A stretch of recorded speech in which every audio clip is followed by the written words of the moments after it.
Good evening, everybody. I hope you can see a slide with the agenda for this evening. Welcome to the BCS webinar entitled Climate Change, Energy and Data Centers Reaching Net Zero. This comes to you from the BCS's Berkshire branch, and my name is Mike Buckland. Tonight we ask ourselves, am I and my business a friend or foe of the planet? We have two speakers who will help us unpack this question. Doug Johnson-Poensgen, CEO of Circulor, will start us off with a brief presentation. His company provides a software solution that combines best-of-breed technologies to enable businesses to improve their sustainability agenda. John Booth, our main speaker, is well known in EU circles as an energy efficiency reviewer for the EU Code of Conduct for data centers, and for his work on certified data efficiency, the Data Center Award known as CEDA. He's the chair of Data Center Alliance's Energy Efficiency and Sustainability Steering Group. He's the vice chair of BCS Green IT, and he's the treasurer of the BCS Data Center Specialist Group. Doug and John, thank you for your taking the time to talk to us tonight. I think we're in for a very interesting evening. After their talks, there will be time for Q&A, but do put any questions you have into the question panel of the webinar. My colleague Anthony Parker will ask as many of those questions as he can. There are a lot of people on the webinar. We'll get through as many as we can. There are over 60 people here. And so we won't be able to answer all of them. So what we're going to do is print them off to a file afterwards and get them answered. Both speakers have agreed to answer your questions after tonight if your question doesn't get answered this evening. Bear in mind also that these sessions are recorded and go onto our YouTube channel. That's the BCS Members Group YouTube channel and also the BCS Berkshire YouTube channel. It's now my pleasure to introduce Doug, our first speaker. He has to leave us at 8:40, but he will answer your questions, as many of them as he can, as I've said. Over to you, Doug. Thank you, Mike, very much. If you could just make me the presenter, that would be great. So hopefully you can all see my full screen. Can you? Good. Okay, so my name is Doug Johnson-Poensgen, and I'm chief exec of a technology business called Circulor. We're relatively young. We're using a combination of things like blockchain, machine learning, traditional databases to work with manufacturers in supply chains. And I was asked to speak this evening about some sort of practical lessons that we've been learning, primarily with car manufacturers, around the role that the supply chain plays in achieving net zero. And the reason why we picked car manufacturers, we're doing this in other things like plastic waste as well, was because obviously all of us, most of us drive cars, and most of us probably think that electric vehicles are better for the planet. Well, potentially, except the supply chain's contribution to the embedded carbon in an electric vehicle at the point at which you pick it up is very, very significant. And you would have to drive today your electric vehicle for some potentially 50,000 miles alongside your petrol car before they were net equal. And that's something that's fairly counterintuitive. So I want to unpack that a little bit, explain how sort of new technologies are starting to be used to help car manufacturers understand the embedded carbon within their supply chain, and also give them a tool to attempt to reduce it. Many car manufacturers now declaring net zero targets for their own facilities of 2025 and for the whole of their supply chains of the late 2030s or around 2040. Aerospace is a little bit further behind. You know, the likes of Boeing and Airbus are talking about potentially 2050. But of course, the life cycle of an aircraft is far longer than a car. So, Douglas, I'm not too sure we can see your screen fully at the moment. We've just got a bit of a blanket of white at the moment. That? Yes. Yes, we can see are. that. Okay, but I'm only not. within your application. I Yes, think as soon I'll as leave it you in the present application that, so as not to try and mess things up, because if I go to full screen, perhaps we'll lose it again. So I'll just make it a tiny bit bigger. Hopefully that's clear. Just to give a little I think tiny bit it's of perfect. context, I've picked only clients here that are in the public domain. So the likes, I'm going to talk in this presentation about Volvo, Polestar, and Daimler, and 2 electric vehicle battery manufacturers, CATL and LG Chem, as well as some of their sort of mid-tier suppliers behind them. Now, just a tiny bit of context. Electric vehicle batteries, obviously, made from a variety of materials like cobalt, lithium, nickel, and others. And those mined materials obviously come from all over the world. Some of them associated with responsible sourcing concerns. Cobalt, of course, child labor in the Congo. 60% of the world's cobalt comes from the Congo, and child labor involved in potentially 20% of it. To some degree, significant concern for anybody that's using cobalt. Lithium has problems with sort of water use in places like the Atacama Desert. So responsible sourcing was the principal driver of the work that we started doing in the electric vehicle supply chain, making sure that the provenance of materials could be understood. But that's only part of the equation. What we're obviously doing is creating a picture of the flow of materials, if you like, a chain of custody of the participants in the supply chain. And when you are able to follow a parcel of material, and I'll explain how we do this in a second, when you're able to follow a parcel of material through a supply chain, you can attribute other things to it, such as, for example, energy use, renewable energy, non-renewable energy, carbon offsets, greenhouse gas emissions, water use, etc. Having developed a history for a particular battery, of course, that's not the end of the story. The battery goes into a vehicle for the potentially 7 years or so of the useful life of an electric vehicle battery. It remains in that vehicle, and then, of course, the potential for a second life. At the moment, majority of them are recycled, which, of course, from an environmental perspective, is the least efficient second use of that used battery.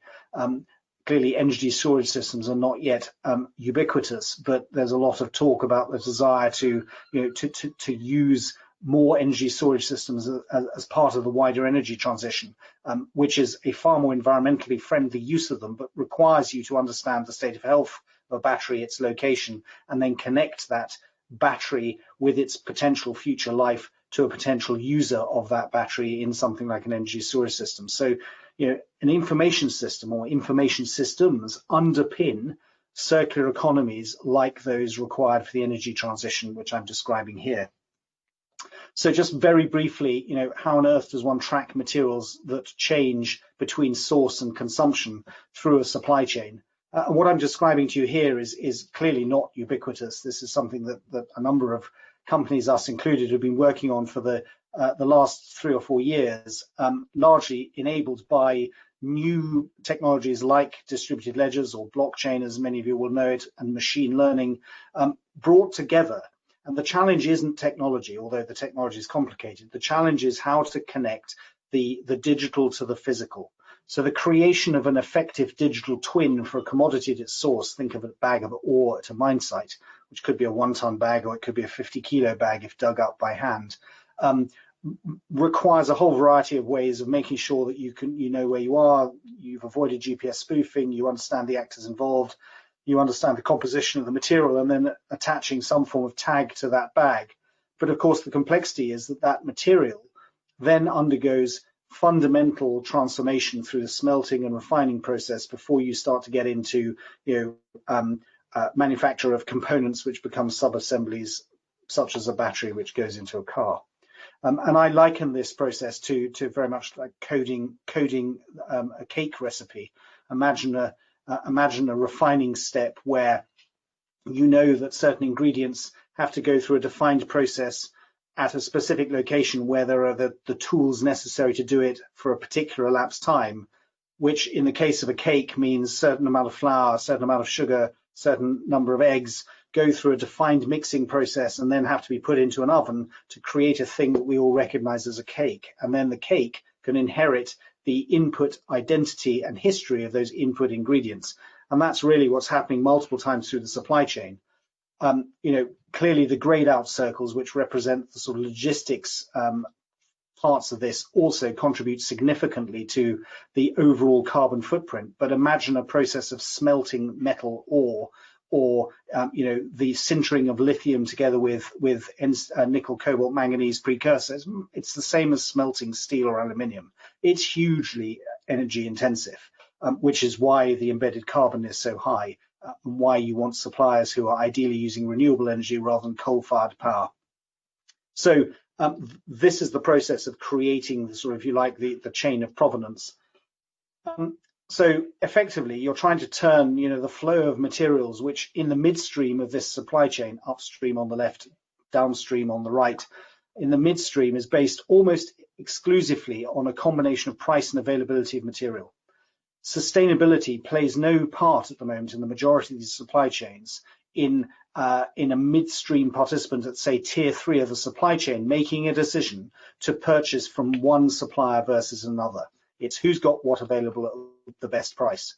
And yet the challenge is to understand, based on that flow of materials, what the embedded carbon is. And I'm going to just zoom into the two pictures on the right to give you a flavor of the sort of insights that one can develop from this. First of all, ordering that sort of little moving diagram that I just showed there into something that allows you to understand precisely which participants are doing what in a supply chain over a period of time allows you to develop a picture a bit like this. And I'm just going to, what you're seeing here is that the blue bars represent non-renewable energy, the yellow bars renewable energy, and the green bars the volume of production. This is dummy data, but actually we presented this alongside Daimler, who we had done this with,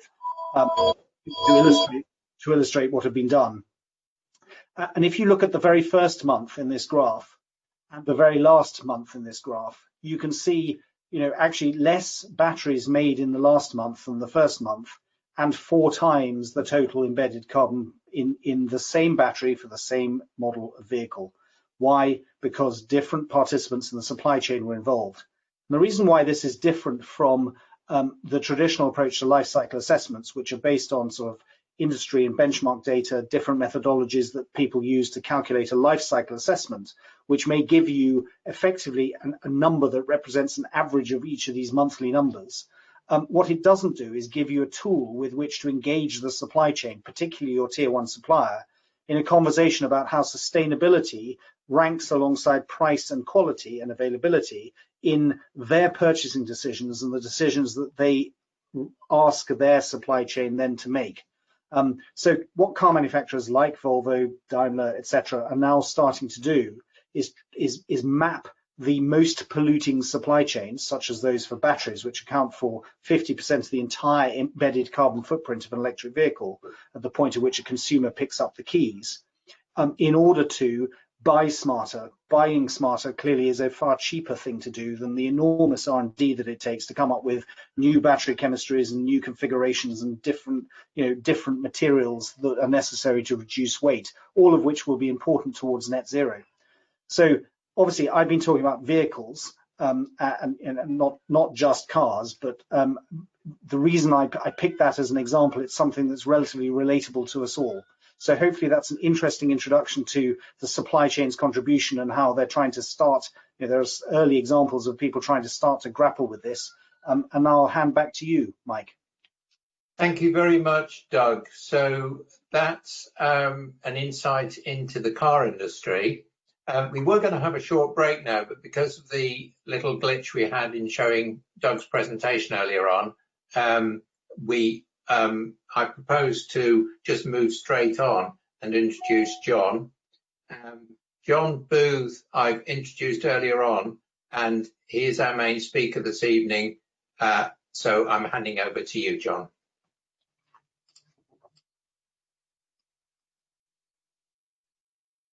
Any moment. Okay, I can see your presentation.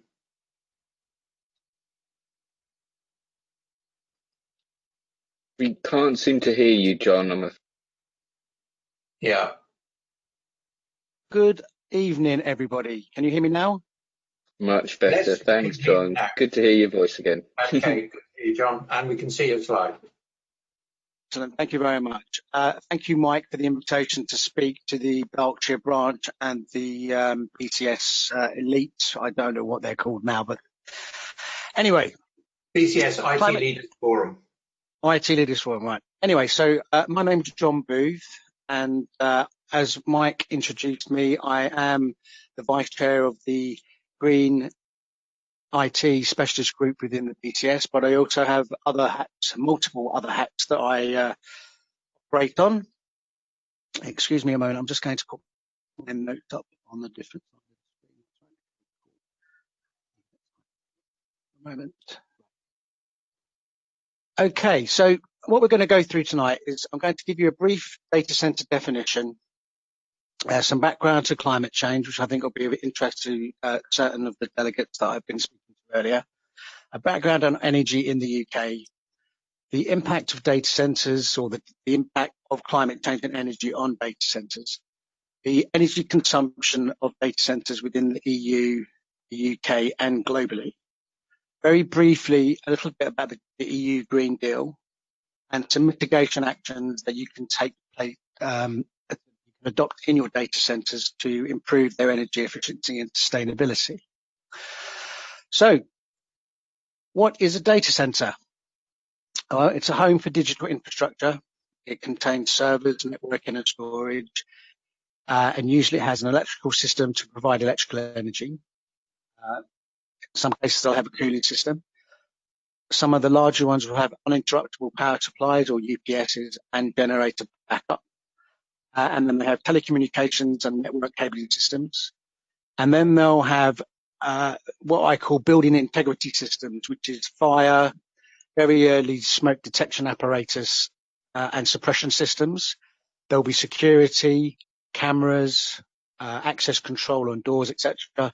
And then to wrap it up from a human perspective, policies, processes, procedures that manage the entire building in terms of access and new equipment being installed and old equipment coming out and any maintenance activities that will be taking place. And primarily, and I think a lot of people in my industry actually forget about this element of it, it's to deliver digital services to internal and external customers at the lowest possible cost based on your risk profile. And some organizations spend a great deal of money trying to provide exceptional IT resilience in terms of what they call 24/7, 365. And it costs them a lot of money, and unfortunately, they will nearly always invariably fail. And we've had some pretty high-profile disasters in recent years, such as the British Airways problem back in May 2018. And even most recently this week, there's been some Microsoft Cloud, Azure and Google instances where they've failed in certain cases. So what is the definition of a data center in terms of regulation or some guidelines? So for the purposes of the EU Code of Conduct for data centers, the definition of a data center is all buildings, facilities and rooms which contain enterprise compute, communications equipment, cooling, power equipment, and provide some sort of data service. To clarify, this includes communication cupboard, networking kit, cabling, and a direct expansion cooling unit, server rooms, machine rooms, data centers, co-location sites, and hyperscale cloud providers such as Facebook, Google, Salesforce, and Oracle, etc. And the Code of Conduct has two elements. Part of it is participants, which is primarily for data center owner operators, and then we have endorsers, which are the entire supply chain, consultants, mechanical, electrical engineers, etc., etc. And we also have something that's pretty unique to the UK, actually, and it's a climate change agreement for data centers. And the definition from the Environment Agency for the climate change agreement for data centers is a facility belonging to a standalone data center sector. Business activity is the leasing or licensing of a data facility which is being used as a data center. Now, this is only open to commercial operators within the UK. That is those companies that provide data center services for profit and include co-location and hosting providers. The definition is as above, and you can see that the same phrase is used by both the EU Code of Conduct and the Climate Change Agreement for data centers, being large-scale mission-critical facilities all the way down to small server rooms located in office buildings. The difference being that for those in the Climate Change Agreement, the facilities must be at least 200 kilowatts, whereas the Code of Conduct does not specify a minimum electricity supply. You might wonder why there's that almost identical definition in the Climate Change Agreement and the Code of Conduct, and that's because I was involved in both of them and ensured that they were put in to provide the consistency and clarity for the programme across Europe and the EU. So here's a question: is this a data centre? This looks like a pretty messy server room to me. It's one that can be included in the Code of Conduct, but it can't be included in the Climate Change Agreement because obviously it's going to be less than 200 kilowatts. What about this one? So this is a site that I've actually visited. I can't tell you who it is, but probably about 25 racks in there. And that's applicable to both the Code of Conduct and the Climate Change Agreement. And this is a larger facility, and as before, it's applicable to both schemes. And then finally, we have this one, which is a fairly old slide, actually. Well, it would be included in both if it was located in the UK, which it isn't. This is the Facebook facility in Princeton, Oregon, USA. So it would not be considered for either scheme, although Facebook in Sweden, Luleå, is a participant in the Code of Conduct. So basically, all of them would be considered as Code of Conduct participation candidates, but not necessarily in the Climate Change Agreement. So let's look at the background to climate change, energy, and how they relate to data centers. So this slide indicates the possible problems with climate change globally. Its first picture is 123 weather records broken in Australia in 2014. And we can potentially have more extreme weather events in the UK, such as flooding and drought, and we've experienced some flooding this week. We had drought conditions in the summer, and effectively this can leave our friend the polar bear clinging onto the last slab of ice in the Arctic. Essentially, we all have challenges ahead. So let's return back to that slide there. So I first created this slide deck in 2013 for a training trip to Mauritius. I used the latest at that time climate data from Australia. As you can see above, over 90 days, 123 weather records were broken. And this is the most recent data from the States. And here it was in over 90 days, 206 weather records were broken. So in a 7-year period in Australia, there has been some pretty high changes in the weather records that have happened. And I think that's quite it's a warning bell, I think. And this is the Arctic sea ice from 1984 to 2012. And as we can see, in 1984, it was almost all of the Arctic Sea, and now it clings on to a little bit of it.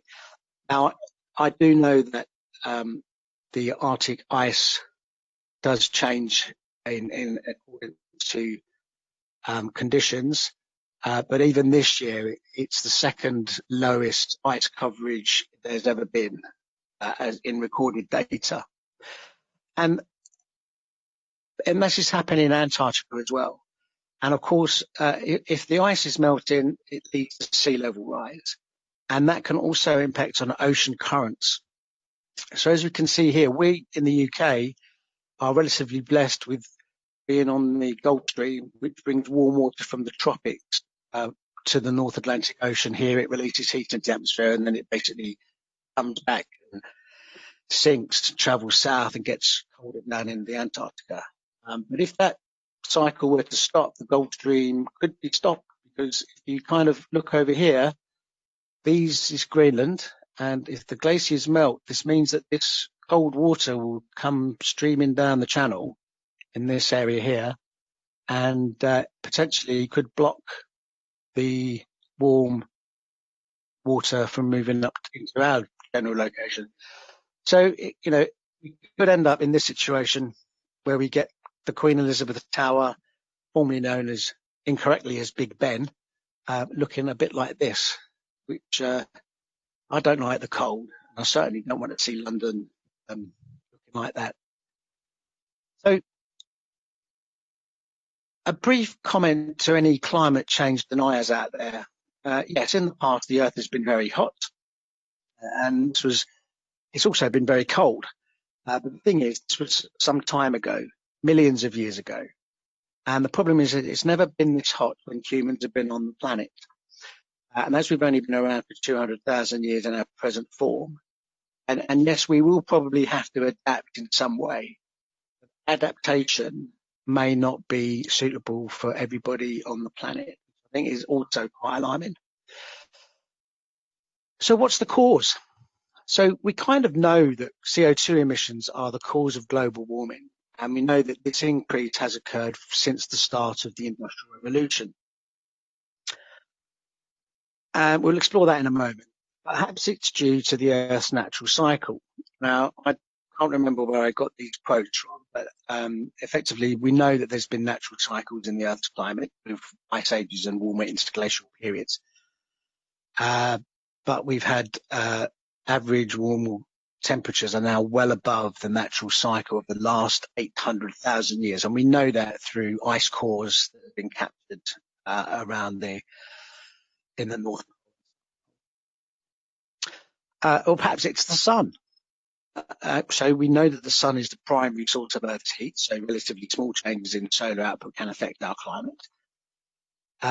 Unfortunately, the satellite observations since the 70s have shown a slight decrease in the sun's total energy output. However, instead of cooling as we'd expect, the Earth has actually warmed up.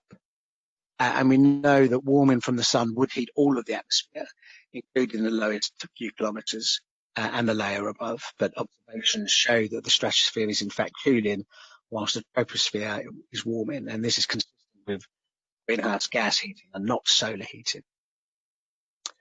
So effectively, what we've got is anthropomorphic global warming, or global warming caused by humans.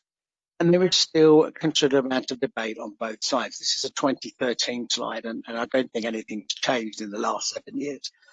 And some of the interpreted data is under attack. And we'll come on to this in a minute. So this is a statement by Lord Giddins in the House in 2013, and it describes the CO2 levels in the Manilao Observatory in Hawaii.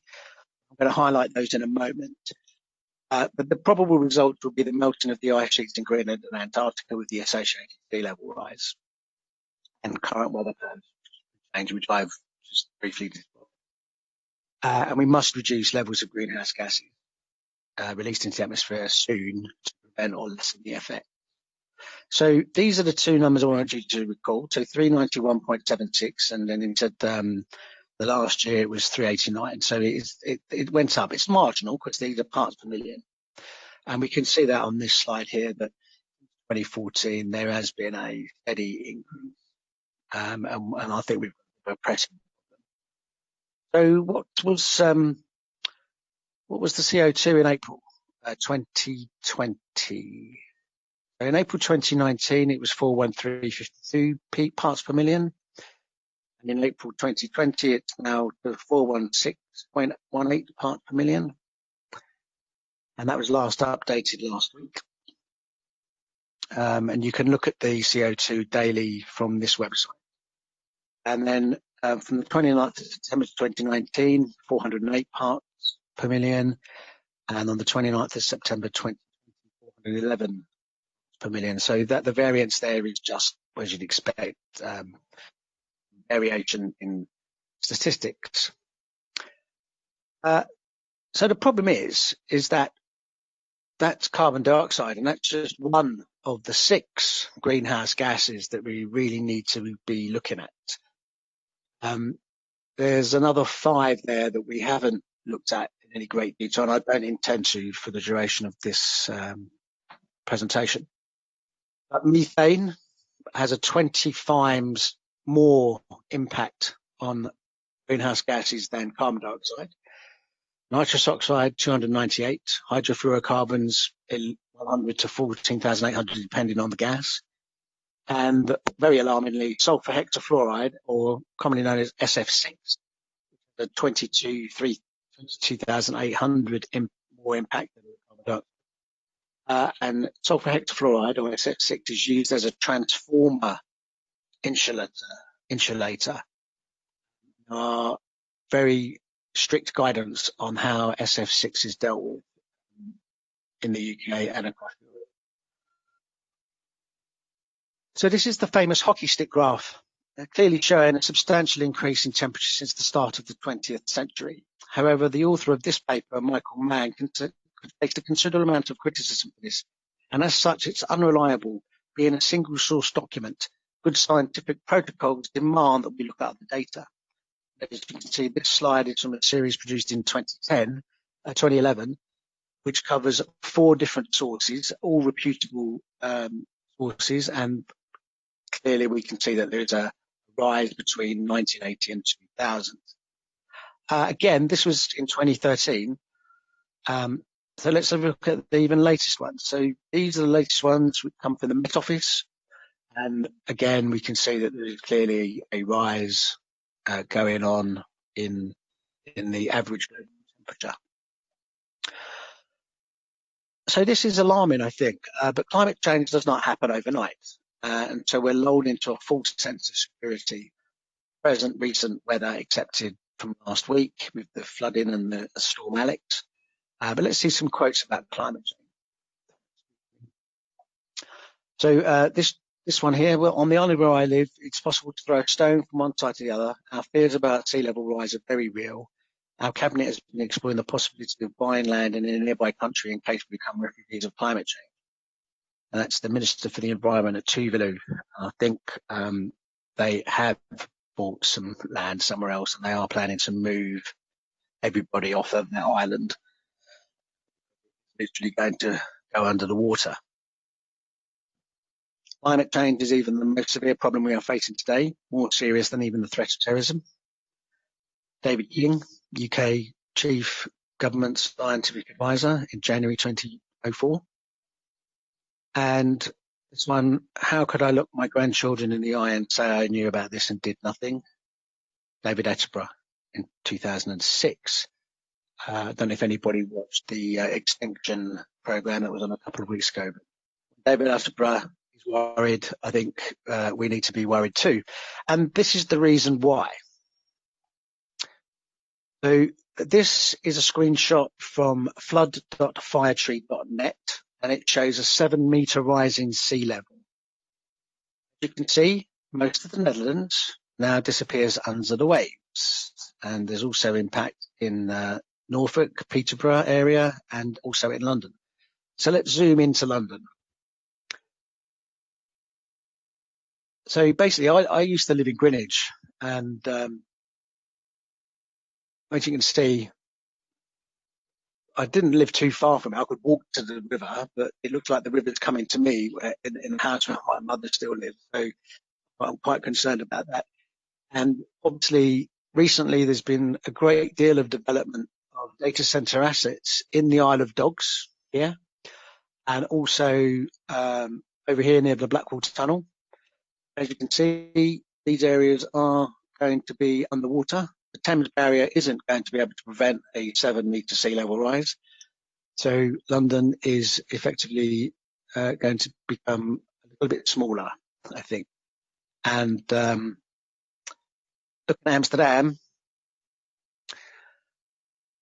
Yes, look at Amsterdam. It's not going to be good in Amsterdam at all. And if we look at this map, which is probably the worst case scenario of 60-meter sea level rise, we can say that the Holland or the Netherlands is now underwater, and we've lost a considerable part of the east coast. London is now almost completely inundated.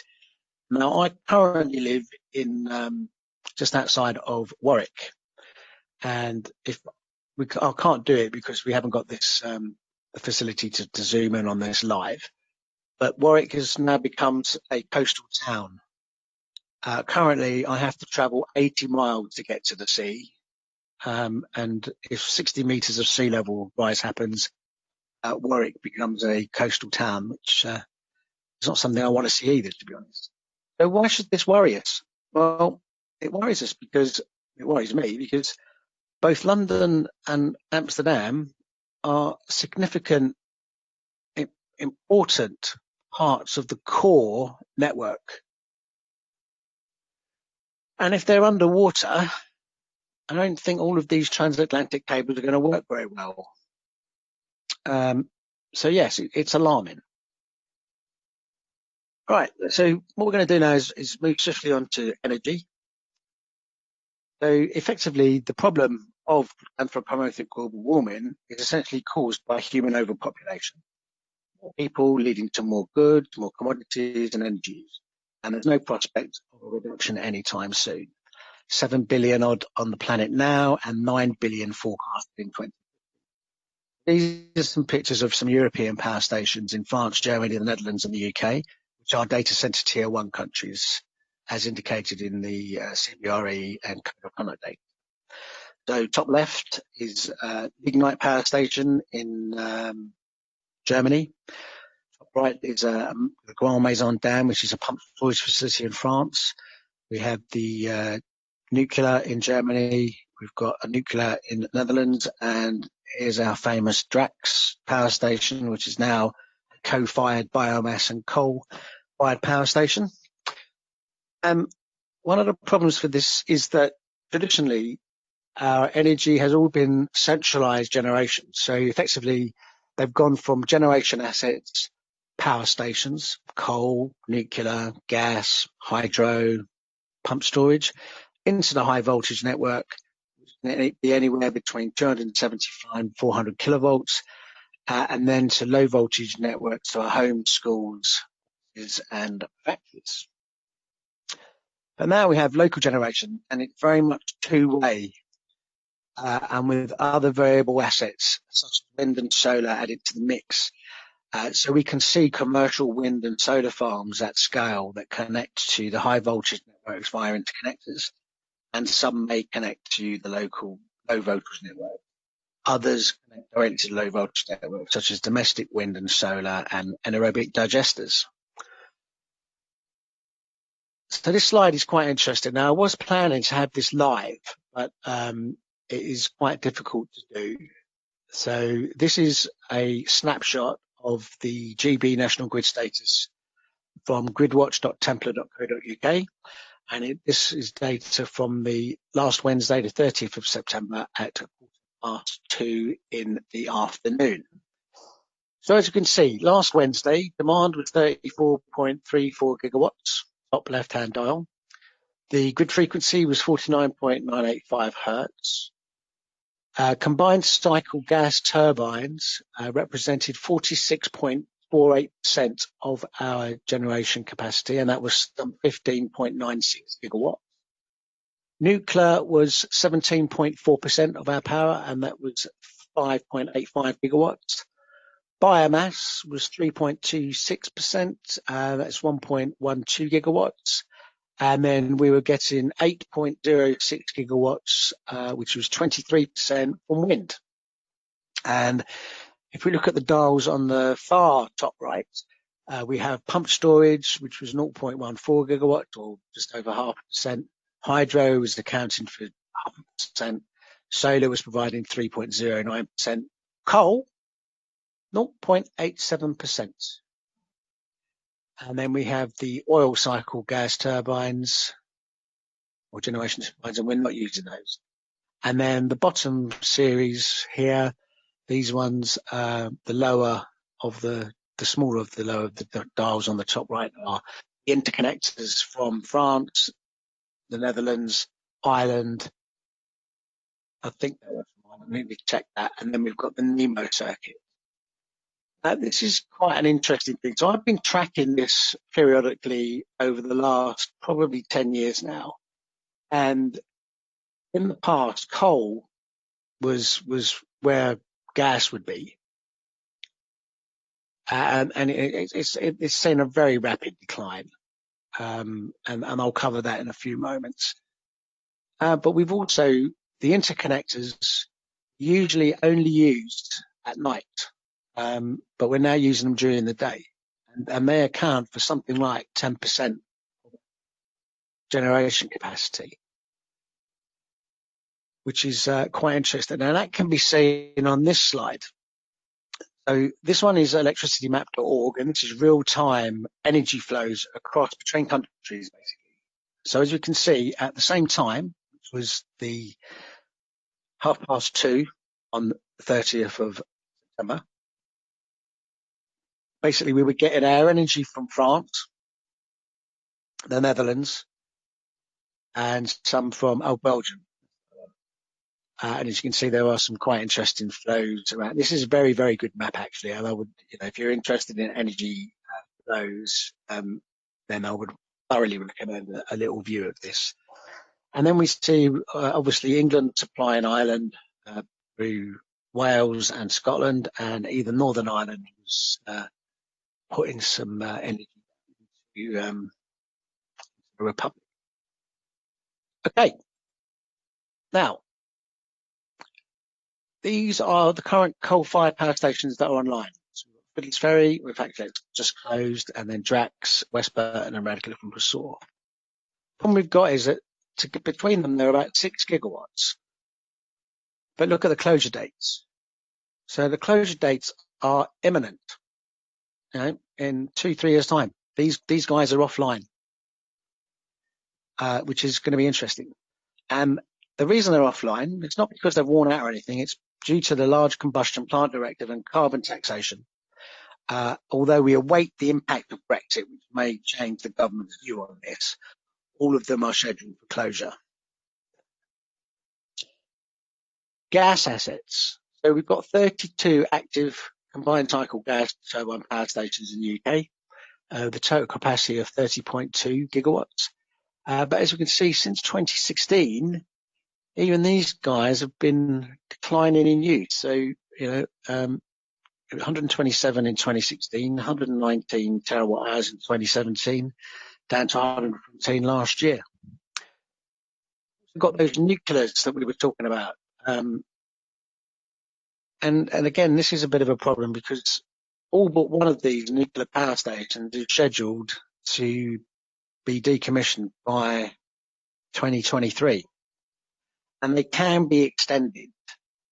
But remember, these guys have probably had a 40-year operational target. How much is it going to cost us to get them extended? Okay, so what? 7 gigawatt or 14 gigawatts of potential loss to the generation capacity of the grid. So, what did the National Grid Winter Outlook last year say? So the key messages were the margin on the electricity system is greater than last winter and well within the reliability standards set by the government. Gas supply margin is sufficient in all security of supply scenarios. We anticipate no additional adequacy or operational challenges from our coming winter as a result of the UK's planned exit from the EU. That's because we haven't left yet. And we have tools and services we need to enable us to manage anticipated gas and electricity quality challenges across the winter period. Nothing to see here, really. As I said earlier, 14 gigawatts is coming offline in a relatively short period of time. So there is a looming energy gap. And you can read more about the energy gap on these URLs. I'm not going to go into any of them. Small selection of press articles on the energy gap. Talking about net zero. So this was last year. The UK today became the first major economy in the world to pass laws to end its contribution to global warming by 2050. We started the Industrial Revolution, but also for increasing emissions. And now we're going to be the first major economy to pass new laws to reduce emissions to net zero, whilst committing to growing the economy, putting clean growth at the heart of our modern industrial strategy. I believe something about that today, which I will be covering in a few more slides. It is one of the most ambitious in the world. and was recommended by the Committee on Climate Change. Net zero means any emissions will be balanced by the schemes to offset the equivalent amount of greenhouse gases from the atmosphere, such as planting trees or using technology like carbon capture and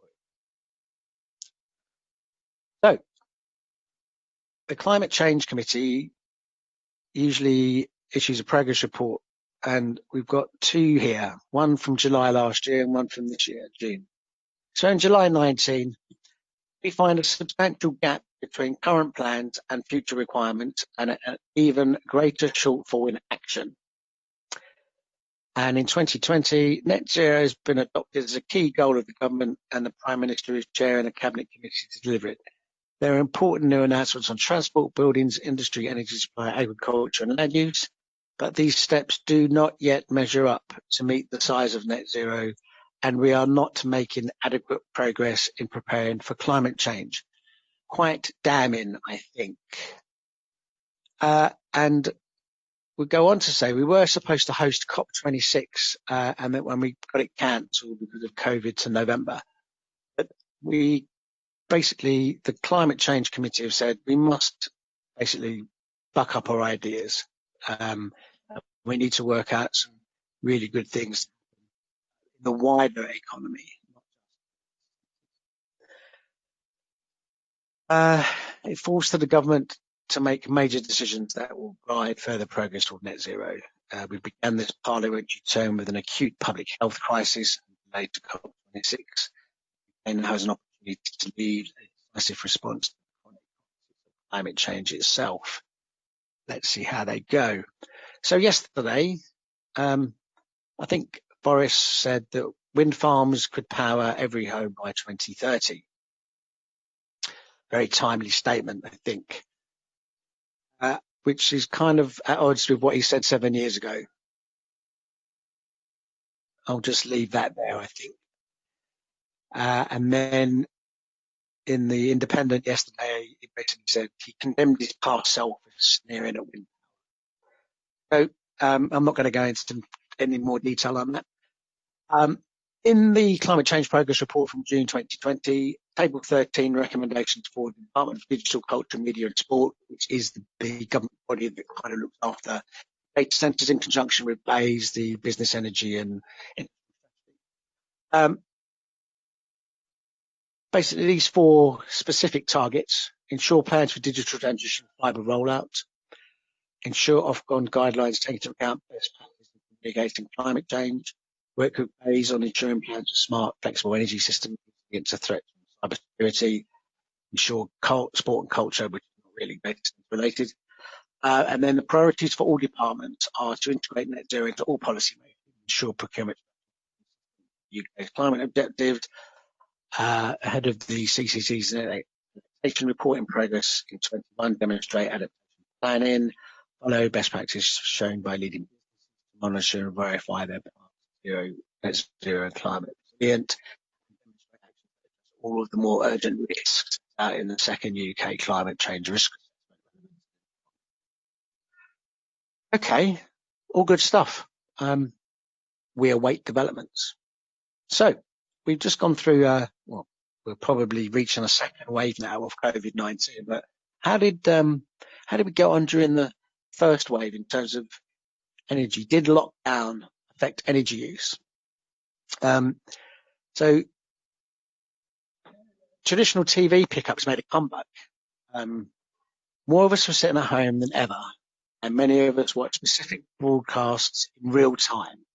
So Boris Johnson's speech on the 10th of May during a staggering 27.5 million people, which is like quite a amount of the population, and the Queen's address on the 5th of April, 24 million. And National Grid, ESCO, monitored this in real time. So they actually saw spikes, which they haven't seen for some time. Clap for carers. So as we can see, a significant jump on the clap for carers time at 8 o'clock. And this peak, everybody coming back in from the cold and putting the kettle on. Basically, you need to get that through half times of football, which was shown, Champions League matches, etc., on the ITV. And we had lie-ins in the morning. The morning peak moved later. As you can see, pre-COVID, which is the light blue line, most people get up around 6 o'clock. And post-COVID, we were kind of getting up, I don't know, 7-ish, and peak. And we all stayed in bed later, basically. And there was a drastic drop in demand, as you'd expect, but it's now returning to near normal. That was July. So essentially, traditional TV pickups made a comeback. Fat for carers caused a spike, and lie-ins, morning peak moved later, and there was a big drop. Now it's returning to near normal. So what impact will climate change and energy have on data centers? So these are the kind of problems we will see. Greenhouse gases, changing weather patterns, sea level rise, increasing frequency of weather events, and a load of energy stuff.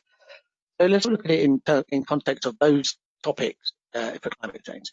So one of the things is the access to and use of fossil fuels and the energy mix of the grid.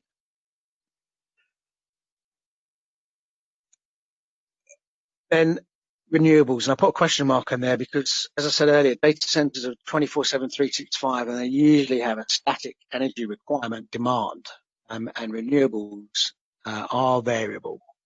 So we may need to think about energy storage. Changes in weather patterns. Well, that's going to affect the physical security of assets and potentially could change the cooling of those assets. Sea level rise, well, there are kind of standards that say that you shouldn't put your data center within 2 miles of coast anyway. But as we can see, if we get that 7-meter rise, we are going to have some of the assets that are going to be in jeopardy. The location is going to become very important. And then in terms of the frequency of catastrophic weather events, again, we need to think about the resilience.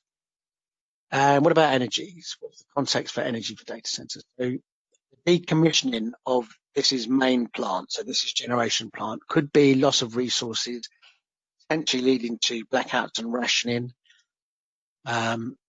There is the transition to renewables, which is definitely well underway. But in terms of this, it's time. And then in terms of CapEx, the cost of new facilities, in terms of operational expenditure, rising fuel costs, the reliability of renewables is going to have a possible impact on uptime and resilience. Political inertia could lead to delay and also carbon taxation as a stopgap, and we've seen that occur. And then in terms of resource depletion, and this is more on the actual elements that are within the ICT equipment, what are the alternatives and how costly are they going to be? Data security, are we going to see problems with access to energy products? And one of the things which I think is the most important, which is the corporate social responsibility and sustainability access, and that's the public perception of data centers. I'll cover that quite briefly later on. So what is total energy center demand for power in the UK? We don't know.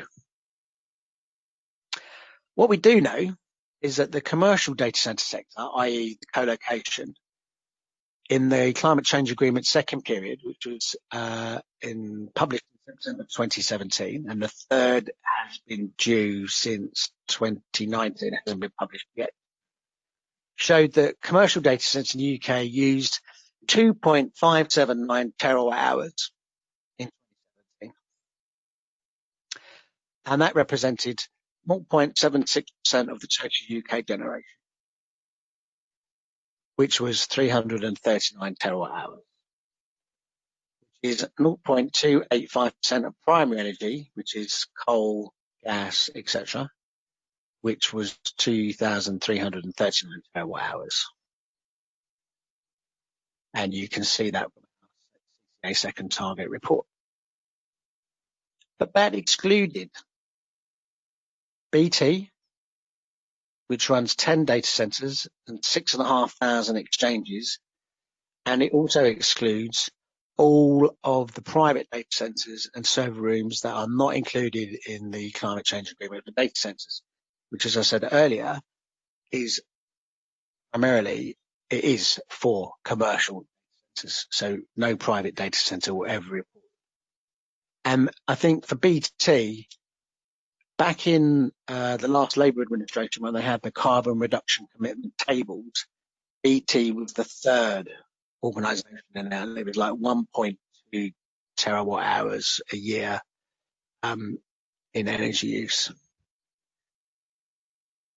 So when that data came through, well, we did some research on it, and what I did, I did some science-based research. So I based it on business data.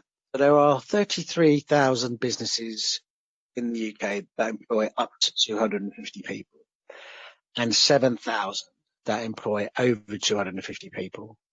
And we assume that all of them would have some sort of server room. Then added another 40,000 for government, local authorities, emergency services, university and schools to make the total 8,000. Then worked out that each room would have around 50 items of IT equipment, servers, storage and network, using standard energy consumption rates of industry. I mean, that an average core server room would cost around 57k per year to run in energy. That added up to 480 megawatt hours per year, and in total 38.54 terawatt hours. Add CCA and we get 41.11 terawatt hours, which is 12.13% of UK generation. And my colleague at Tech UK, Emma Fryer, did not dispute those figures. Now, how about the EU? So back in 2008, the DCS Data Center Specialist Group, DEFRA, and the European Union's Joint Research Centre created the EU Code of Conduct to combat rising energy bills.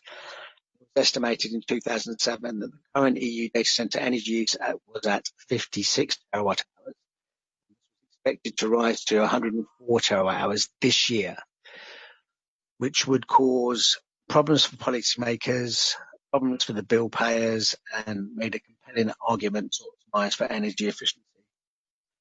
This has been tempered with an 18% compound annual growth rate and the rise of cloud services across the globe.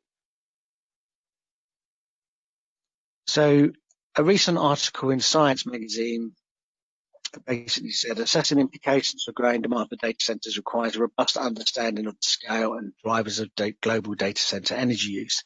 It has eluded many policymakers and energy analysts. The reason for this blind spot is the historical lack of bottoms-up information on data center types and locations, the information technology, IT equipment, and the energy efficiency trends. This has led to a sporadic and often contradictory literature on global data center energy use. I'm sure many of you have seen articles that talk about the data center globally uses as much as the aviation industry, which is 2.5% of total energy. And you've probably seen other articles that say it's 1%, you've seen articles that say it's 2%, and you see articles that say it's 3%. The Science article estimated it was around 1%, but that warned that potential of growth in construction could lead to a doubling of compute capacity in the next 3 to 4 years, and that policymakers should consider 3 main areas of action. Policy support on the energy efficiency standards for IT equipment, investment in new technologies, public data and modelling. I'm going to say global data center energy use is entering a critical transition phase to ensure a low carbon and energy efficient future. We cannot wait another decade for the next viable estimate. Which leads me on to the EU. Excuse me. The EU has ambitious plans and has begun preparing policy and other instruments to create the EU Green Deal. Now, I'm not going to go into any great details of this, except to say that they've recognised that data centres and communications must step up actions to mitigate against climate change, going as far to say that the Commission will consider measures to improve the energy efficiency and circular economy performance of from broadband networks to data centres and ICT devices, and that was the 11th of December 2019. And this is now being reinforced in the 19th of February 2020, which is obviously pre-COVID. A document called Shaping Europe's Digital Future, that data centres and telecommunications will need to become more energy efficient, reuse waste energy, and use more renewable energy sources. They can and should become climate neutral by 2030. But is EU data centre energy use a problem? It comes back to this lack of credible data again. So the Code of Conduct data from 2017 indicated that 289 data centres consume 3.7 terawatt hours, and they include UK data centres, albeit that this is commercial on the climate change agreement, and that the EU Code of Conduct is all volunteers, and there are some private data centres in there as well. If you take those two off, it means that European data centres only consumed 1.21 terawatt hours. Now, we know that the UK actually has around 50% of the data centre white space within Europe, but there has been a considerable build phase in what we call the flap market, which is Frankfurt, London, Amsterdam, and Paris. And London hasn't seen any major big data centres for a while. There is one coming online next year, which is 100 megawatts. But if you look at the 3.7 and take off the climate change data for the UK, I don't think this is feasible. There is definitely a problem with the numbers. Something is not right. And anyway, so what can your organisations do to mitigate your data centre energy consumption? Well, obviously, the first thing is to use the EU Code of Conduct for data centres. And it covers 9 sections: utilisation management and planning, IT equipment and services, cooling, power equipment, other data centre equipment, the building itself from a design perspective, monitoring, measuring, some practices that will become minimum expected and they'll be absorbed into the other 7 sections. And then there's items under consideration, which are things that we want to put in, but there isn't evidence for. So in terms of utilisation management and planning, which is section 3, involvement of organisational groups, general policies and resilience level and provision. Who to get involved, general policies that you can apply, and think about what level of importance you place on each individual application. IT equipment and services. How do you select, procure and deploy your new IT equipment and services, and how you manage your existing estate and your data? One very interesting piece of work that was conducted by the Uptime Institute, and this is fairly old, about 3 years old. They estimate that 35% of assets in situ today that are drawing power and network have never been used for 4 or 5 years. So you're effectively over half or over a third of your equipment is probably never used by your organisation. And what you need to do is to find it and get rid of it. And you will drastically see your energy bill and your network bill come down. It's assets management, it's auditing. All aspects of cooling, from airflow management and design, cooling management, the temperature and humidity settings, the plant you're using, the computer and air conditioners and air handlers, and the reuse of that data to waste heat. The selection and deployment of new power equipment and the management of existing power equipment. General practices like turning lights off, for instance, lighting cabinets and temperature and reporting hardware.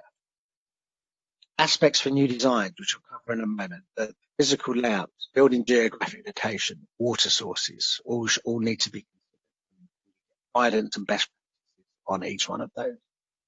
And then the final one is what you're monitoring and what to present to your senior management team to tell them what's going on, because you'll probably find that your data center is probably the biggest energy user in your organization, and your energy managers get chased out of the room by the IT manager because he doesn't want to tell the energy manager how much. Section 10 and 11 are the practices that will become minimum expected and items under consideration. Right. There's also the mitigation actions that can be derived from the British standard EN 5600 series, which are the data center design, build and operate standards. And there are 8 elements we need to be looking at. So just to give you some background, an EN is a European normal standard, which is a regional standard for Europe. ENs are created by CEN, CENELEC and ETSI, which are recognised by the EU as the public principal standards creation authorities within the EU. EU member states and adjacent countries can be members via their national standards bodies. I personally sit on the UK TCC 73 committee, which is instrumental in developing the EN 5600 series in partnership with other national European standards bodies. The EN 5600 series has been accepted by ISO as a technical spec and thus a global standard. The Code of Conduct is incorporated into the EN 5600 series as a technical report, 99-1. And there is a draft sustainability standard undergoing consultation, which is 99-2. And the third technical report is 99-3, which comprises guidance for the implementation of the EN 5600 series. All EN 5600 standards have a conformity section, which could lead to the entire series becoming certifiable. I think this is some way off, but these 6 standards deal with design and build elements. So -1, general concepts, 2-1, building construction, 2 power distribution, 2-3, environmental control, 2-4, telecom systems, 2-5, security systems. We have those 2 technical reports. And then there are the operational elements. Note that I've included these 5 standards, which are not data center specific. You will see them in other operations as well. They are more general, and some of them are in use by some data center co-location operators.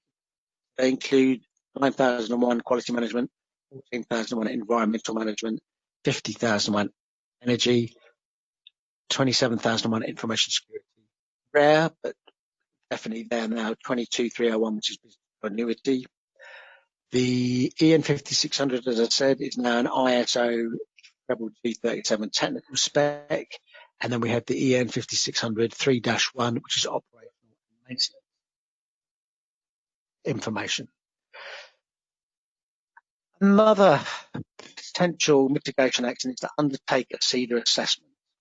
Now, this is an external assessment, which is similar in scope and delivery as an ISO audit, but with one principle in a moment, based on the EU Code of Conduct.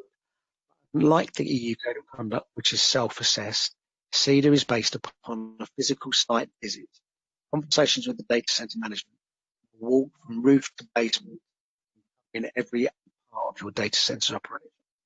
A final wrap-up of interview discussion, followed by a collection of evidence, preparation of a report, which is then passed to an external auditor review. The difference is that CEDA will provide you guidance gleaned from 10 years of assessments and provide recommendations, which is very much unlike I do both types of audit. Some locations I have to remind myself whether I'm doing an ISO audit or a CEDA audit. If I'm doing an ISO audit, I'm actually legally not required to provide recommendations. With CEDA, I can provide recommendations.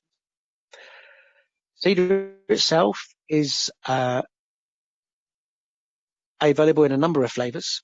So we can do it for enterprise, co-location operators or tenants and for telcos. And we also have a design and build, which is a 2 assessment audit stages, one for the design, where we will come and sit with your design team and basically where they can direction where they can become more energy efficient and sustainable. And at the end, we do it for all was there. And basically, CEDA has 3 award levels. So we've got bronze, which is where we expect everybody to be.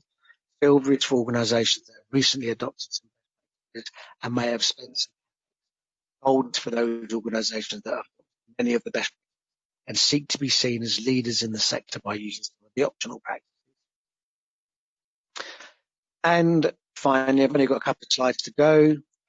If you want to get a head up on the way the EU is thinking and possibly how the UK government will end up considering data centres, we are the problem child at the moment. They don't seem to be recognised at all. I can tell you what it is though. It's basically a project. So Catalyst aspires to turn data centres into flexible, multi-energy hubs, sustain investments in renewable energy sources, and leverage on the result of past projects. Catalyst has adapted, scaled up, deployed, and validated. Leveraging technological and business framework enables data centres to offer a range of mutualised energy flexibility services to both electricity and heating grids, while simultaneously increasing own resilience to energy supply. There is more information on that website. One of the other outputs of the project was the Green Data Centre Roadmap. And the Green Data Centre Roadmap, each of these lines, yes, and I have been told that it does look like a tube map, but what it does, it gives logical movement from a point to another point based in a data centre scenario. Go and visit this site, sign up to use it, look at the tools. There is an associated handbook and directory of organisations that can provide services for it. And also get your data centre assessed to the Green Data Centre Assessment Toolline, which is green on the map, and it covers a lot of the assessment criteria that we've used in the new EU Green Deal. So we've gone through the definition, we've gone through the background to climate change, background to energy, we've looked at the impact of climate change and energy on data centres, we've looked at the energy consumption of data centres both in the UK, Europe and globally. Very brief look at the Green Deal, looked at some mitigation actions. So now it's time for questions and answers. So I shall hand back to Mike to run. John, thank you very much. Very detailed, lots of good actions for businesses to follow. We are going to move into Q&A. We've advertised a short break between at this time, but I think we'll start with the questions. Obviously, people can take a break and come back. There are 2 questions about home working, so I thought I'd pick up on those first. One from Mark Loveday and one from David Sturt. So I'm going to unmute Mark and David now, and they can say if they want to put their questions themselves, or I'm happy to do it for them. And so I'm just going to, David, I think you can perhaps unmute as well. So David Sturt and Mark Loveday, would you like to ask your questions about home working, or if you like, I can read them out for you? Well, I'm happy to speak. I'll say mine. So basically, I was really fascinated by that distribution of energy, and was intrigued to know whether, like, you partly covered it in a bit, I think, in your presentation, John, but whether there's been a sort of flattening out of energy across the UK, as opposed to it being centred around like large conurbations, like London, Manchester, Birmingham, as everybody sort of worked from home. Yes, and that's a great question, and I predicted actually, and I've found out some information for you. Right, so according to BT, apparently their network was flat. Okay, so even though there's been a rise in home working, I personally would have expected more energy to be consumed in the regional cities and towns and cascading all the way down to villages and individual hamlets. Apparently that's not been the case. So the only thing I can draw from that is that when everybody goes off to work pre-COVID, the actual IT network is wasting energy because it's still providing these networking equipment and services in the countryside and commuter belts, and yet there's nobody using them. So I think they may have shot themselves in the foot by reporting that energy was flat and they hadn't seen any noticeable rise in energy and carbon emissions. But clearly there has been a 70% rise in domestic energy use, because if you're at home, obviously your heating's going to, well, the heating will, I think it'll become more noticeable as we move into winter. Heating will now be on. We'll be using more energy in the winter than we were in the summer. So yes. And the other thing to remember is that although nobody was going into work, those buildings were still up and running. And they might not have been using most of their energy, but they were certainly using probably half to three quarters just to maintain the services that they have. They probably haven't turned off things like the vending machines, which are about 2.2 kilowatts per unit. They wouldn't have turned off any of the server rooms. They wouldn't have turned off the cooling systems. But this, remember, was in the summer. So I think we'll get a better indication of energy use, how it's actually changed once we come out of the winter period.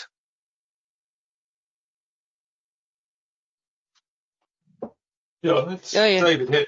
Thank you. I was going to say mine's related to this, because if you have a shift to home working, you're putting more people in the UK's quite inefficient housing stock for much longer periods of time. And as you mentioned, winter's coming up. We've had actually, from recollection, since March, fairly mild weather in the UK, certainly around where I am, in the Reading area. So I'm just wondering, we could save emissions on travel, things like that. But then I think you're right. Very simple spot. Yeah, I think you're right, actually. I mean, if we were to say, right, okay, if we calculate the average person's commute, getting up in the morning, their energy consumption in their house, driving to the station, parking the car, getting on the train, joining up with all of the other commuters, getting into Waterloo or Paddington, jumping on the tube network, going into work, doing all that, right? And then reverse on the way home. And then looking at all of the touch points that you actually probably don't even realize, right? But when you come out of your office for lunch and you go to the Pret on the corner, that Pret has had considerable amount of carbon emissions associated with the deliveries to it from a vast range of sources. So what you're seeing here is it's not just the commute, the daily commute that's affecting energy use. It's everything else that's associated with it and the transport costs as well. We know that aviation carbon in the atmosphere has actually decreased because of the nobody's flying. But we knew that in 9/11, right? When America had the 3 days where they banned commercial traffic over the skies of America, there was a considerable drop in carbon emissions and particulates in the atmosphere, and the air became cleaner. We've seen the evidence in Milan, pre-COVID and post-COVID, and the smog has disappeared in certain places because we're not producing those stuff. Now, obviously, that's a short-term effect, but I think that the world has had a very short, sharp shock, and even with all of the reductions in energy consumption and smog and particulate emissions and lack of aviation, and home working and the shutdown of certain industries, it's only been 7% of what is required to meet net zero. So we're going to have to do a lot more. Does that answer the questions? There are quite a few questions. I'd like to bring some more people in. Doug Johnson-Poensgen, if you want to, would you like to come onto video so that we, in case you'd like to come in on any questions, it's entirely up to you. Thanks, Doug. Hi. If you've got any questions on cars in particular, the talk that Doug gave earlier on, feel free to ask them. Just looking at a question from Paul Hutton, who asks, Paul, I hope you don't mind if I read this out. Can you give us a bit of background on the cascade effect, the benefit of saving power near the top of the data center stack? Yes, well, we use something called PUE, which I didn't even mention in my presentation, apart from very, very rarely at the start. PUE is power utilization effectiveness. It's basically the total amount of power that's delivered to the facility divided by the amount of power that is used by the IT equipment. And really, it's a ratio that looks at basically how much cooling you're doing. Now, I remember doing a BTS presentation in 2011, and one chap got quite irate and said, but surely we use 1 watt of cooling for every 1 watt of IT power. And I said, no, that's very historic, my friend. We don't do that anymore. Now, I didn't put it on, but I should have done really. The average for a new build data center is 1.2 PUE, which means that 0.2 of a watt would be going into a data center and powering up 1 watt of IT in terms of the EU average PUE is 1.8, which means that we're using 0.8 of a watt to cool the IT equipment down, which is far too much. But really, we're looking at the wrong element here, because essentially the one is the piece that we should be looking at. So the IT equipment needs to be radically overhauled, right? At the moment, we have idle servers, which are running at between 40 and 60% of their rated power. And this is when they're not doing anything. So all of the programmers and software coders and OS system coders need to start looking at how they can drag those services back down so that we're only using minimal energy to run those services in standby mode. And they need to start thinking about the coding they're using to stop extraneous services being used to deliver IT services. Virtualization was a great fillip to this. So back in because I used to install servers, and I used to go around the world and install servers into buildings, and it would be a single application server. Now we've got something called virtualization, which means you can put multiple applications on one single server. And this is what Amazon do, and this is what Google do, right? And they can have up to 20 virtual machines running on a server, and that drastically reduces your energy consumption. And virtualization has been a big thing for a long time, about 10 years now. But still, I walk into data centers and I see single application servers in use, right? And you go and speak to the manager, you go, well, what does that server do? And they either don't know, or it's a forgotten part of a project that they're scared to turn it off. And I mentioned it in the slide deck. 30 to 40% of American servers are called zombie servers, right? And they haven't been used for 10 years, and they're still sitting there, drawing their power and drawing their network and affecting everything else. So and I'm going to get it out now because it really gets on my wick. I have a copy of the EU Code of Conduct, which sits under my desk, right? And in the Code of Conduct, and it's laminated, right? In the Code of Conduct, one of the things it says,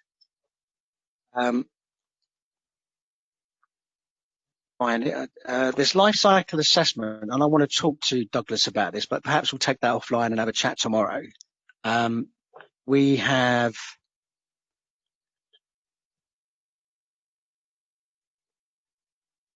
basically, it says, yeah, audit your existing physical and service estate. Audit the existing physical and logical estate to establish what equipment is in place and what services it delivers. Consider the implementation of an ITIL type config management database and service catalog. Useful standard and reference to use in support of this practice would be ISO 55001, which is asset management, right? And then it goes on to say in the next one is decommission and remove unused equipment. Completely decommission and remove any equipment that's no longer required or used to support services no longer in use. Installed hardware should be regularly re-examined to ensure it's still required and is supporting active services. Ensure the decommissioning and removal of test and development platforms once no longer needed. Right? Larger organisations operate ITIL, and they should be able to determine in their service catalogue which servers and assets can be removed. But invariably, what happens is a project team come in, they port the application across from the old hardware to the new hardware, and then they say, we're not going to turn the old hardware off just in case we have a problem with the new hardware or the application doesn't work. They run it parallel for 2 to 3 months, and then the project team disappears, never to be seen again. And you've got two systems, one working and one that's up as used as a backup or as a fail-safe, and it never gets decommissioned. Now, every single server costs £14,000 per annum to run. You've got 10 of them. That's £140,000 that you can take and add to your budget, your operating budget. You can send your guys out to do some training. If you've got 100 of them, if you've got 1,000 of them, do the math.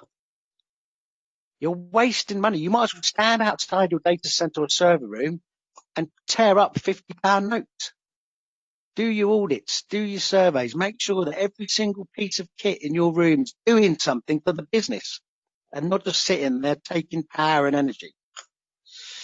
Paul, I've unmuted you so that you can come back on that, but I'm aware that Doug is going in 10 minutes. So what I've also done is unmuted Simon Morris, who's got a question about transport, so that Simon can ask that before Doug goes. But first of all, Paul Hutton, do you want to come back on that? That was a really good, obviously, really good summary there. Just as well that the benefits of saving near the top of the stack are that if you consider the inefficiencies as you go further down the stack, if you're saving a kilowatt at the top, you can find by the time you get to the bottom, by the time you get to the mechanical and electrical infrastructure, you're saving maybe 2.4 kilowatts, 2.5 kilowatts. So, saving near the top of the stack is more beneficial. If you talk about prime energy, right, I mean, I do a training course on this, but for every, let's say, for every 1 watt that comes out of a power station that goes to a data center, how much of it do you think is actually used at the for the IT equipment? You'll be totally shocked. It's 0.05%. And that's the distribution losses in the network, distribution losses in the data center, and the inherently poor and inefficient servers. And we've got to work on that. Let me bring in Simon now, Simon Morris. Would you like to read your question out, Simon, for Doug, and maybe John as well? Hi, guys. Thanks for some great talks. Really enjoyed that. Rather than sort of get a long-winded question in it, I'll keep it short, and it's directed really to both of you. Is hydrogen and stroke green hydrogen going to be a viable energy source in the near future, do you think? Douglas, answer that question, and I'll come on to it because I do have an opinion on this.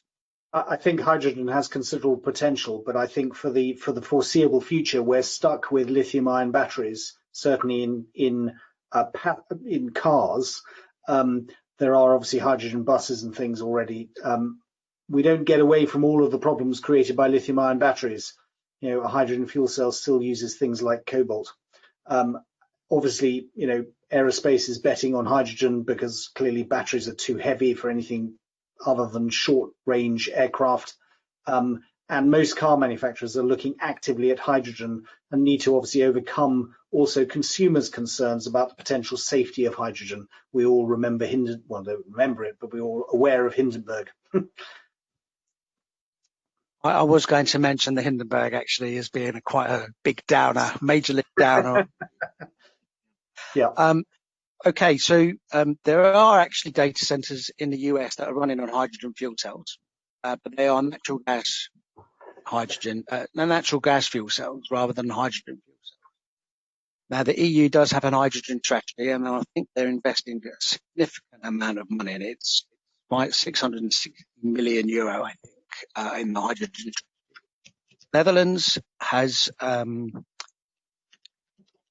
is building a hydrogen network, and I did some work with Schiphol Airport Development Company with Green IT Amsterdam, and one of the things I asked them to evaluate was the use of hydrogen fuel cells for the data center as an alternative, a complete alternative to the conventional power train for a data center. But conventionally, at the moment, you've got your energy source coming into a transformer into the main switchgear through other switchgear to the A and B feeds, and then you have a backup generator with UPS in case of a grid.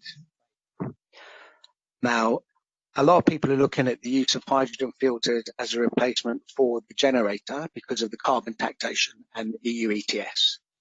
I was going, no. Why on earth would you think that way? That's madness. Hydrogen fuel cells as a backup source is not a very good, efficient way of doing it.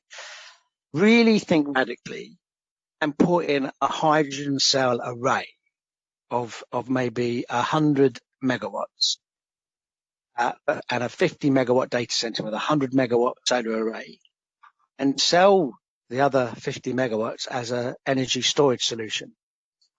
The way that the array works is that an individual fuel cell may go down, but they won't all go down. So as long as you've got some overhead built in, it's quite possible to use a hydrogen fuel cell array as your primary energy source. Second benefit is that fuel cells tend to operate around 70 degrees C, means that you can capture the heat off of them, add the data center waste heat, and then you've got a viable temperature that can go into a district heating system or into a CHP unit because you're preheating the water to a viable temperature. Because most electricity is generated by steam, even if it's nuclear. Basically, they're heating up substance, heating water, passing the water through a steam turbine once, twice, three times, and that generates electricity. Just thinking about transport, I've been reading this past week about the Hydroflex trains, part of the energy strategy for the UK, and that's the first train is running from Evesham at the moment. So, quite interesting. There's an annual hydrogen and fuel cell show that takes place at the NEC, and it's very niche. I went there about 2 years ago, and these guys were talking. They were really promoting the big hydrogen future for trains, trucks, and everything. And one thing they said was the problem is with the distribution, the problem is perception of hydrogen being lighter than air and very flammable. And always Hindenburg and the other one come up, R101 as well. And it really did feel to me as if it was like the mobile phone network in 1985. And I remember watching the mobile phone when it was originally done on Tomorrow's World, and it shows how old I am. And now, I've got my mobile phone here, and I would never have thought in my lifetime that I'd have seen that go to fruition. So I actually do believe in hydrogen, and I think it's a viable source. Yeah. But I think I actually had the opportunity. I'm sorry to butt in, Douglas, but I had this opportunity. I attended a local networking event, and Digby Jones was there.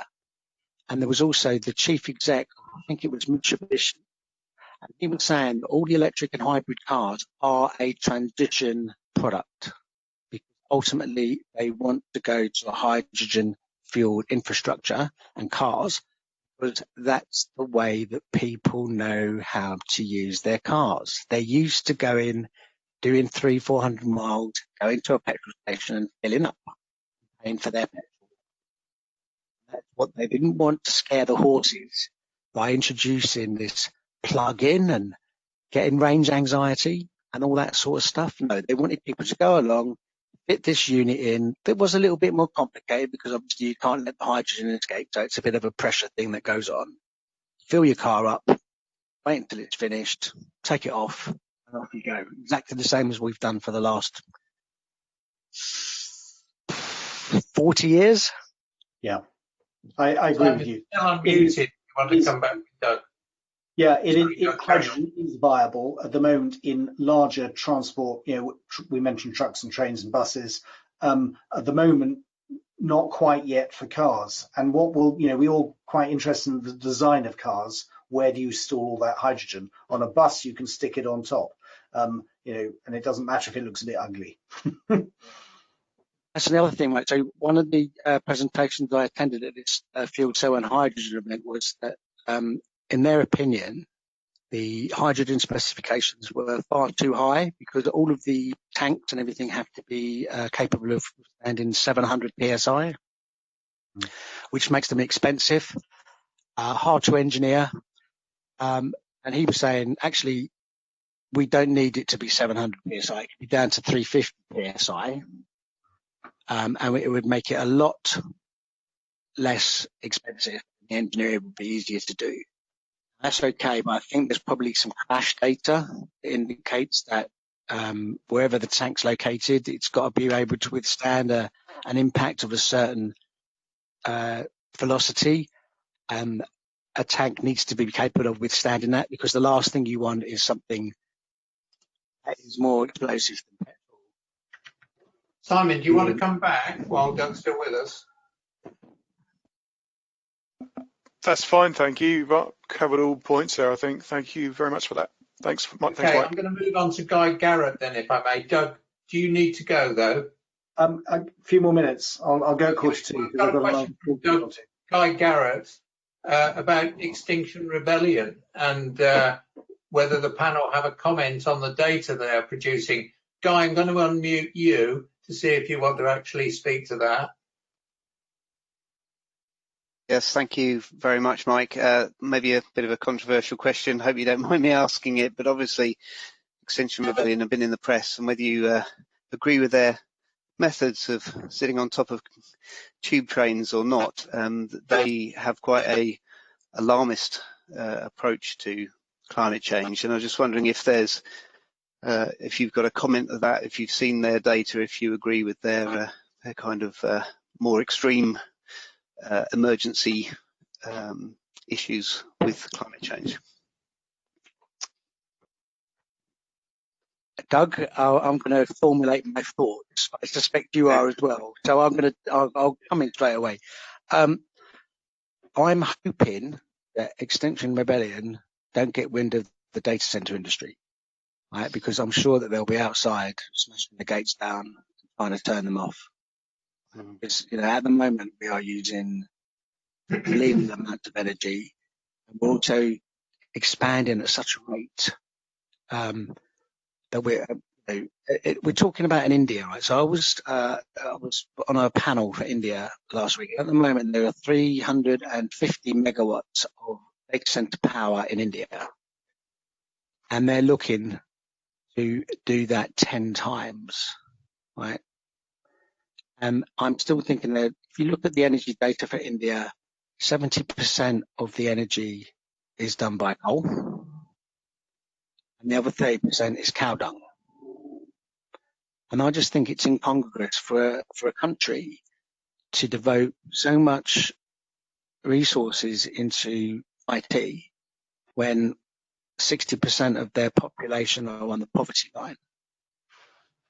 And I've been to India a couple of times, and I've spoken to Indian middle class, and they were talking. I mean, this is a bit off. At the time I was there, there was some jiggery pokery going on in the Himalayas between the Pakistanis and the Indians about the Jammu and Kashmir region. And I was talking to this guy, and he said, he said, I was fully supportive of our government. They were trying to defend that area. And I went up there once, and I came back thinking they're mad, because it is literally a snowbound mountainside, right? And yet they've got platoons of infantry up there, costing the country a fortune, defending something that's never going to be productive, and it's all just for macho-ness. And the same thing applies to everything else. There are bigger problems in India that they need to solve, which could be beneficial to the country's population than building data centers. But I completely get why they want to build data centers. They don't want to be left behind. And you can see that the use of data centers is going to accelerate the technological advancement of their people. And it's a very interesting parallel, our industrial revolution. Yeah, we industrialized and have become the world's richest nation, or one of the world's richest nations. I'm not going to even go into the reason why we've got that. Why should these developing nations be held back? And that's their argument. You've done your stuff, you've made your country rich. Why can't we have the same opportunity? And so I think there's a wider aspect to this. Having said that, though, the Smarter 2030 report said that for every 1 watt of IT energy expended, it will save 6 watts in the wider environment. So I absolutely think that data centers and ICT is essential to decarbonisation. If even at the worst, if it identifies these zombie servers, then we're going to take half of our infrastructure out, because we're not using it, and that's got to save on that. But the other thing is, you've got to remember, and I teach this in the Green IT Foundation course, some of the delivery companies like Amazon and other logistics firms, they use software that basically computes the most optimum route for their mail, for their drops in packaging and distribution and delivery. And in the US, the software never lets a truck turn right at a set of lights. And why? Because they will be stuck at that set of lights for up to 2 minutes burning fuel while they're waiting for the lights to change. But the route always turns left. They've saved $600,000 a day in energy costs. If you multiply that through all of the different organizations and transport and logistics and the unintended service visits. I was talking about the Coca-Cola vending machines during the presentation. 2.2 kilowatts a day. And they used to have a regular service route. Basically a truck would turn up and the guy would fill up with the new cans of drink, fill up, take the money out, blah, blah, blah. Every week he'd go on the same round. Now, for the simple addition of a mobile phone into that vending machine, it then phones the service centre up and says, I need a visit. Come and visit me, which then saves on transport costs. Yeah, so we can use technology for good, but we've got to use it a little bit more smarter than we are at the moment, I think. And we're touching there on artificial intelligence and the big role that plays in helping the planet. There are a lot of AI systems that monitor fishing in the seas, marine conservation, that kind of thing. BCS's big strapline is making IT good for society, and we certainly believe that it's a friend of the planet, not a foe. Do you want to come in on that, Doug, anymore? No, I'm very comprehensive. Yeah. Very comprehensive. I'm going to bring in John Morton, who's got a question. I'm sure we're all aware that the National Grid has gone without coal for several months on the trot.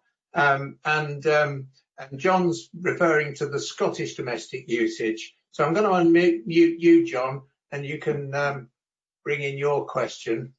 Are you already unmuted? Yeah, I'm familiar with this system.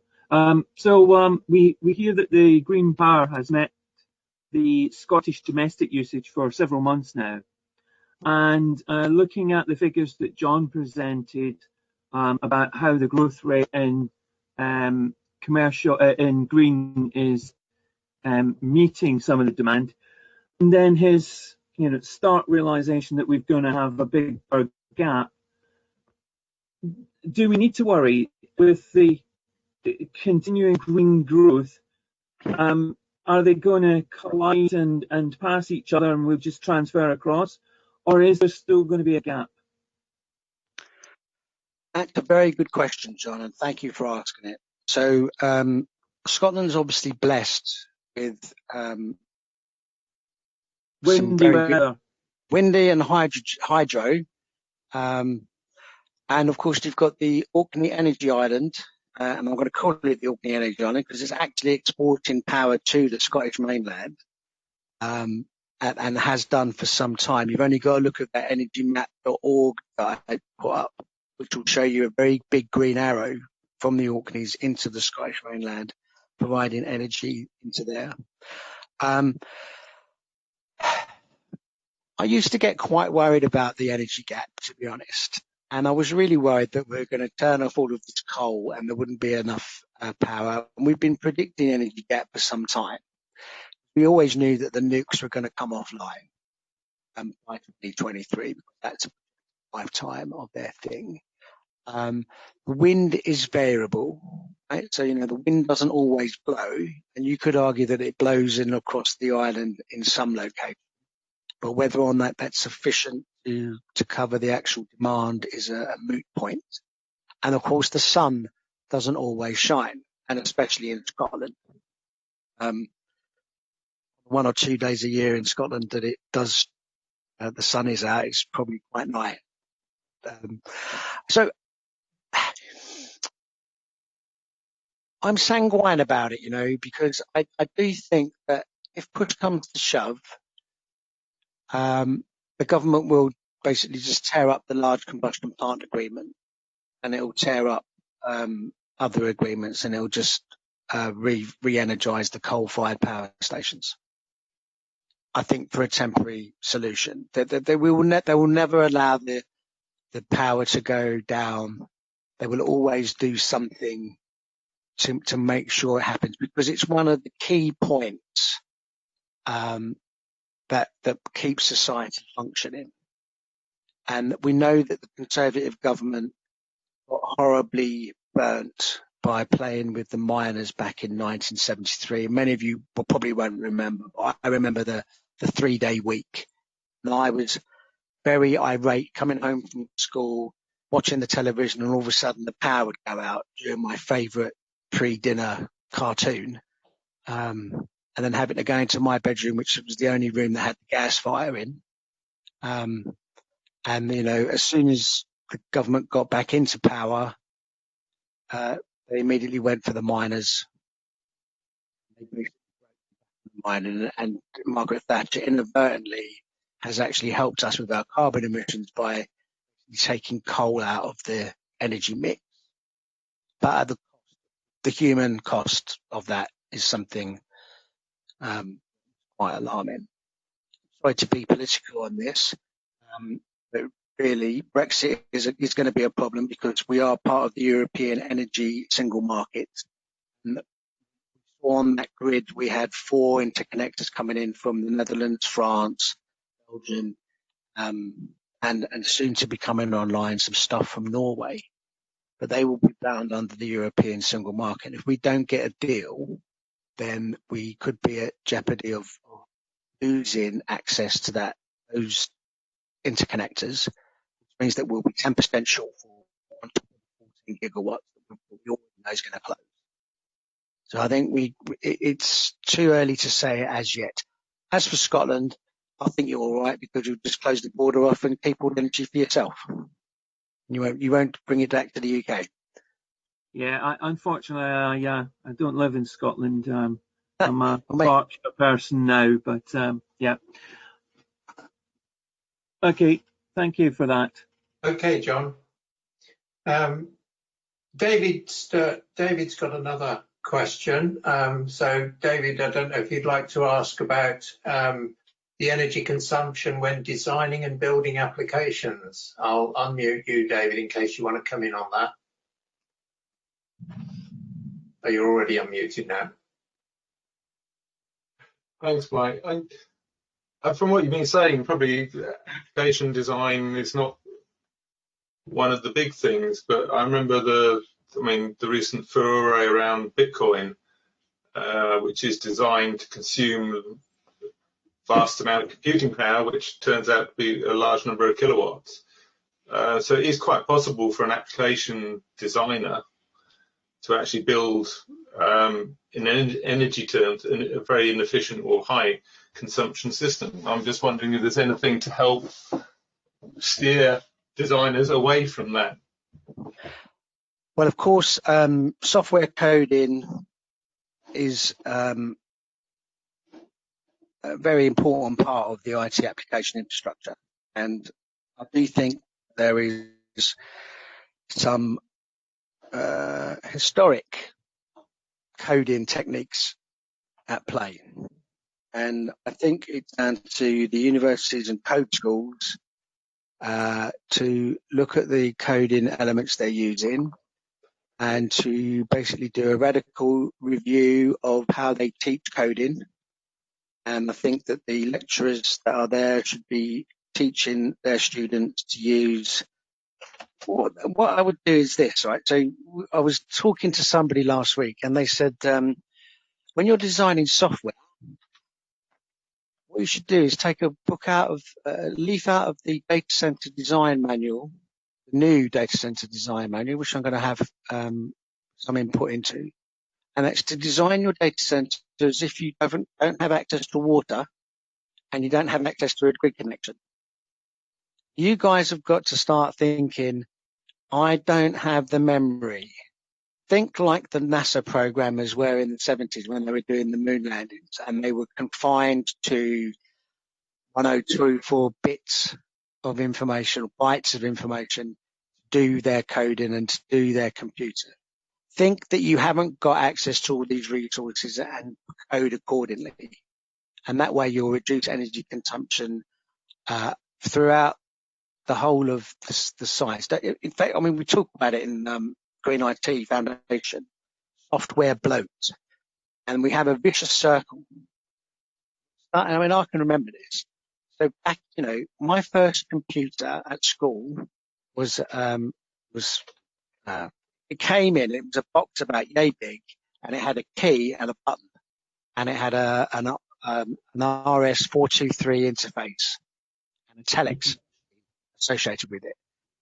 And I remember looking at it thinking, well, this is the forefront of information technology, but it's deeply unimpressive. It's just a key and a button. And we turned the key, pressed the button, and about half a second, well, probably about 10 seconds later, the telex machine just came back and went, your name. And so the guy typed it in, pressed return key, and after 10 seconds, it came back and went, password in. And after 10 seconds, it came back with a C prompt. And we did all of our programming in BASIC. And now we look at it today, and I can sit on my computer and I've got access to the world using the same type of technology, and that's in 40 years. I won't tell you how old I am, in a bit years.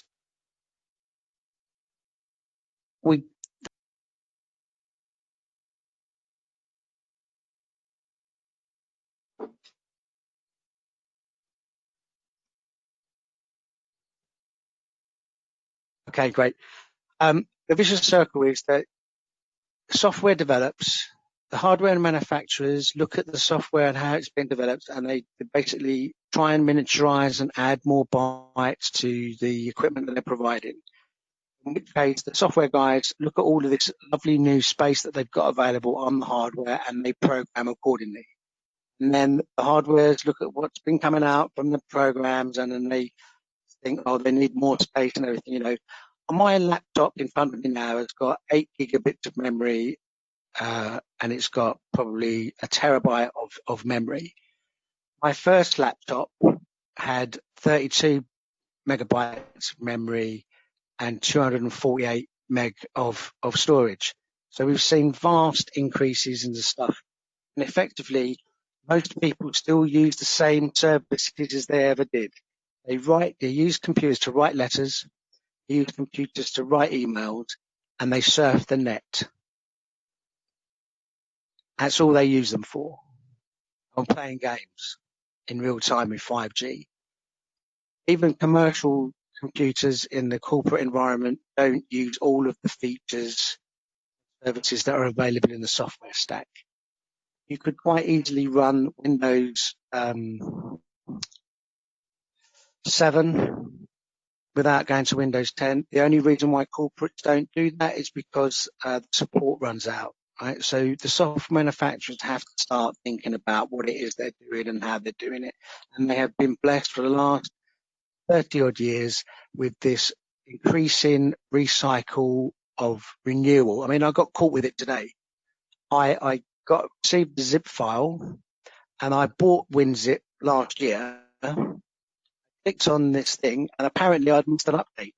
So I had to pay out for the upgrade to the next version of WinZip to access this file at 21 quid.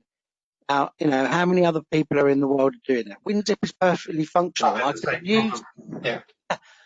So why do they insist on that? So if, you know, let's have some realism. They've gone to an OPEX model where they think that they little and often will cover their costs. And software is cheap. It's like energy is cheap. If energy was more expensive, we'd be more clever and careful about how we use it. But because it's so cheap, we don't care because it's not a lot of money. If it doubled in price, then, you know, I remember when they had the energy crisis in 1973, my dad used to go around the house and turn every single light off in a room that wasn't being used. And I do it today myself. And my daughter looks at me and kind of goes, "What are you doing, Dad?" So there's nobody in the room. The light doesn't need to be on. And, you know, even though these are energy efficient bulbs, there's 3 of them, you know, and all that sort of stuff. And maybe what we need is a sharp energy shock as well. And we might be getting that with, you know, in January. Just hearing you earlier on, John, about application coding and imagining that you don't have access to some basic resources. Yesterday, the west of Reading was without water for a couple of days in some places because of the storm and the impact that had on the River Kennet and the treatment work. So maybe not accessing water is nearer than we think for some people. Maybe it's not such a hypothetical situation. But I've unmuted everybody because I thought it would be nice to give a round of applause to John Booth, our main speaker, and Doug Johnson-Poensgen, our warm-up speaker as well on the vehicles. Thank you very much to our speakers. We're coming up to 9 now.